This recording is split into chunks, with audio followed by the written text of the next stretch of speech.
Hello guys, c'est Pétinor, bienvenue dans ce tutoriel sur les événements en React.js. Je dois préciser que ce tutoriel, qui est la 6e partie de la série, a été programmé pour les hooks comme il a été annoncé dans la série précédente, mais j'ai constaté qu'il est préférable de faire les événements avant les hooks, donc la 7e partie sera pour les hooks. Après la 7e partie, vous aurez un petit TP. Bref. Les événements c'est quoi? En React.js, les événements sont des actions déclenchées par l'utilisateur ou le système qui peuvent être capturées et gérées par votre application. Les événements permettent à votre application de réagir aux interactions de l'utilisateur, tels que les clics de souris, les saisies au clavier, les mouvements de la souris, etc. En React.js, pour bien utiliser les événements, il faut suivre ces 3 étapes suivantes. Attachement d'un gestionnaire d'événements, définition du gestionnaire d'événements et manipulation de l'événement. Attachement d'un gestionnaire d'événements. Pour capturer un événement, vous devez associer un gestionnaire d'événements à un élément dans votre composant React. Cela se fait généralement en utilisant un attribut spécial appelé on suivi de EventName dans votre élément JSX, où EventName est le nom de l'événement que vous souhaitez capturer. Par exemple, pour capturer le clic de souris, vous utiliseriez l'attribut onClick. Définition du gestionnaire d'événements.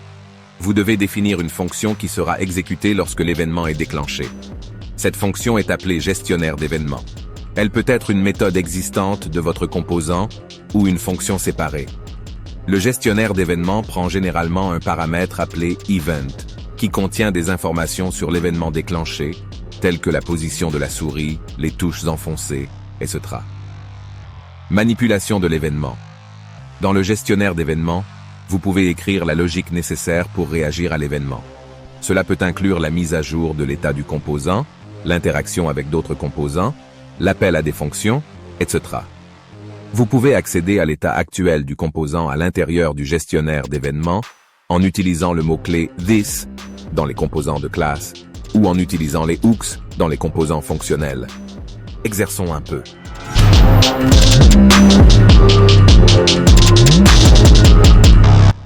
On va créer un système qui va permettre d'incrémenter ou de décrémenter une valeur initialisée à 0. Pour faire ça, je vais créer une nouvelle composant qui va gérer ce système. D'abord, créons notre composant. On va créer une composant de classe. Faut pas oublier les règles pour créer une composant de classe.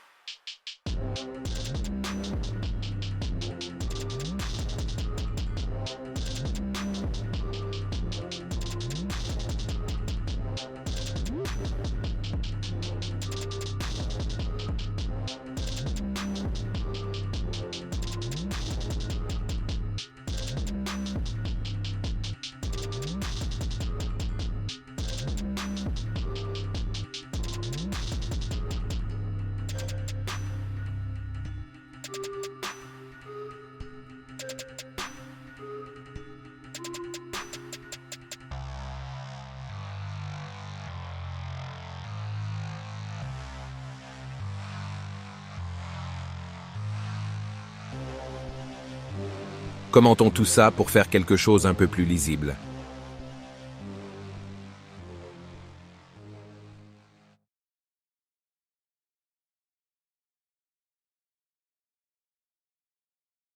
Créons maintenant un élément pour afficher la valeur qui va incrémenter ou décrémenter. On va utiliser une variable d'état pour que notre compteur soit dynamique.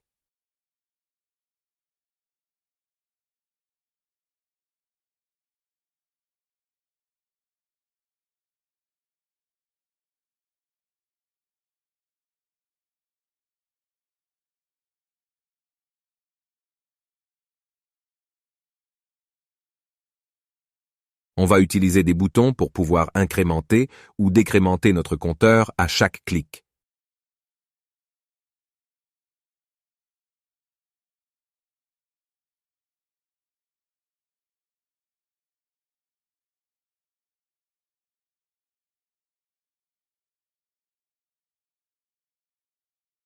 Maintenant, attachons l'événement clic aux éléments boutons. Maintenant, définir une fonction qui sera exécutée lorsque l'événement est déclenché. Créons notre fonction qui va exécuter lorsque l'événement est déclenché. Donc à chaque clic, l'événement va faire appel aux fonctions et la fonction va exécuter la logique. Dans notre cas, on va incrémenter ou décrémenter notre variable d'état à chaque clic.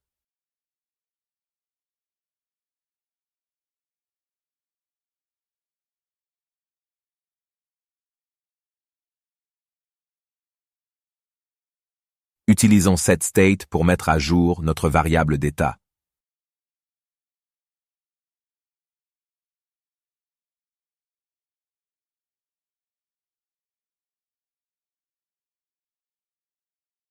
Cette manière d'utiliser setState pour mettre à jour notre variable n'est pas conseillée, parce que lorsqu'on va avoir plusieurs opérations lancées en même temps, React va appeler setState consécutivement, ce qui va amener à des problèmes. La bonne manière de faire ça, c'est de créer une fonction qui prendra en paramètre l'état et les pros, et cette fonction va retourner le nouvel état.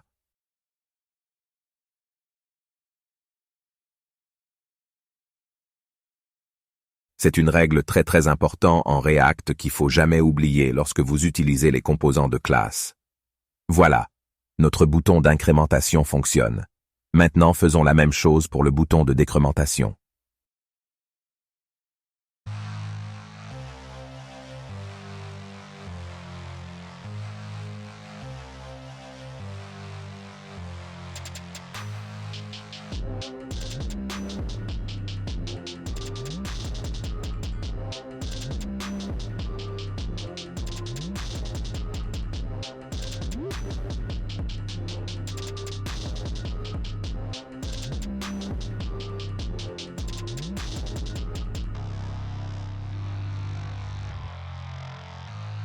On peut rendre notre système beaucoup plus dynamique en passant des props à notre composant.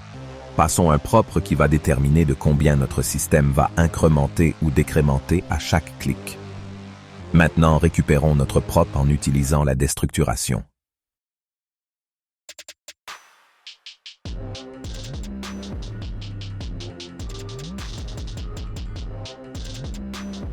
Passons notre propre comme paramètre de notre fonction pour pouvoir l'utiliser dans notre fonction.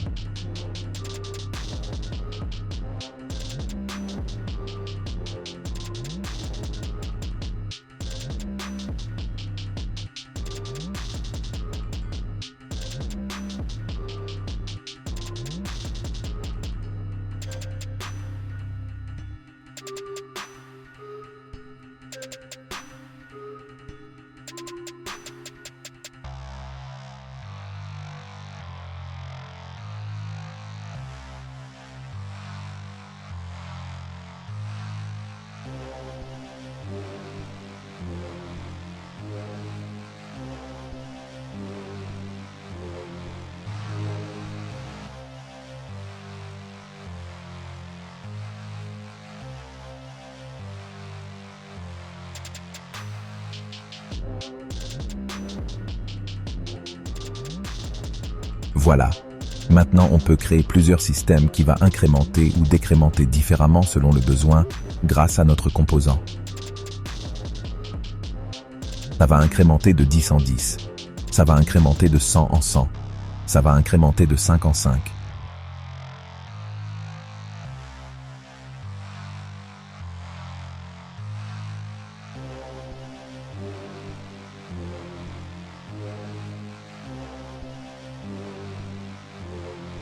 Vous pouvez utiliser beaucoup d'autres événements aussi selon vos besoins, comme par exemple onMoCenter, qui va déclencher à chaque fois le curseur passe sur l'élément où l'événement est attaché. Voilà, merci tout le monde. C'était toute sa mointe gain pour me te présenter nous dans série ça. N'a croisé dans prochain série ya. Si vous avez aimé la série, n'oubliez pas de vous abonner et de laisser votre commentaire. Merci. À la prochaine.